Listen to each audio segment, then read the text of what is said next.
للہ وقفا والصلاة والسلام على عباده الذین اصطفا اما بعد فاعوذ باللہ من الشیطان الرجیم بسم اللہ الرحمن الرحیم۔ آج الحمدللہ 9ویں نماز تراویح ادا کر دی گئی ہے۔ پارے کے آغاز میں پہلے حضرت شعیب علیہ السلام اور بعد میں حضرت موسیٰ علیہ السلام کی امتوں کے حالات و واقعات کا تذکرہ کیا گیا ہے۔ حضرت شعیب علیہ السلام کی قوم پر مال تول میں کمی کی وجہ سے عذاب نازل ہوا۔ فرعون کے مطالبے پر حضرت موسیٰ علیہ السلام نے 2 معجزے پیش کیے۔ ایک اپنی لکڑی کا عصا پھینکا تو وہ اژدہا بن گیا، دوسرا اپنا ہاتھ اپنے گریبان میں ڈالا اور جب نکالا تو وہ چمکنے لگا۔ فرعون کی پشت پناہی میں ساحران مصر کا جمع غفیر حضرت موسیٰ علیہ السلام سے مقابلے کے لیے تیار تھا۔ فرعون کے جادوگروں نے رسیاں ہوا میں پھینکی تو وہ سانپ بن کر دوڑنے لگی۔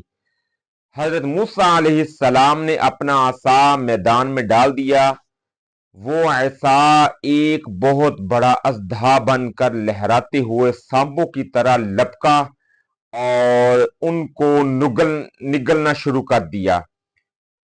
فرعون اور اس کی قوم نے جب یہ رسوا کن شکست مجمع عام میں دیکھی تو ان پر کیا بیتی ہوگی۔ فرعونی جادوگر یہ منظر دیکھ کر سجدہ میں گر پڑے اور حضرت موسیٰ علیہ السلام اور ہارون علیہ السلام کے پروردگار پر ایمان لانے کا اعلان کر دیا۔ حضرت موسیٰ علیہ السلام کی قیادت میں بنی اسرائیل فرعون کی غلامی سے چھٹکارا پانے کے بعد وادی سینا میں آ کر آباد ہو گئے۔ فرعون اور اس کا لشکر حضرت موسیٰ علیہ السلام کے پیچھے پڑا تھا۔ حضرت موسیٰ علیہ السلام نے عصا مارا، سمندر میں ایک شگاف اور راستہ پیدا ہو گیا جس میں سے گزرتے ہوئے وہ دوسرے کنارے پر پہنچ گئے۔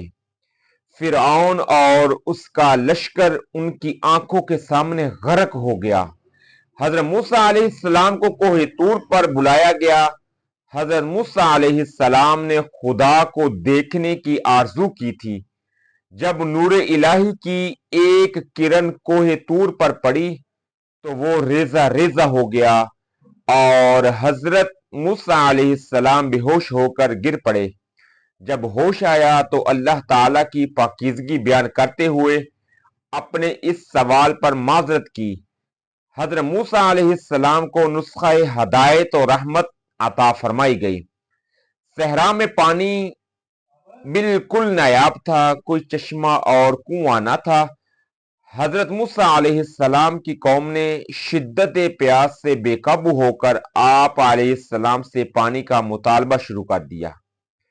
حضرت موسیٰ علیہ السلام نے حکم ربی سے اپنا عصا کو پتھر پر مارا تو اس سے 12 چشمے پھوٹ پڑے اور آپ علیہ السلام نے ایک ایک چشمہ ایک ایک قبیلے کے لیے مختص کر دیا تاکہ باہمی جھگڑے کی نوبت نہ آئے۔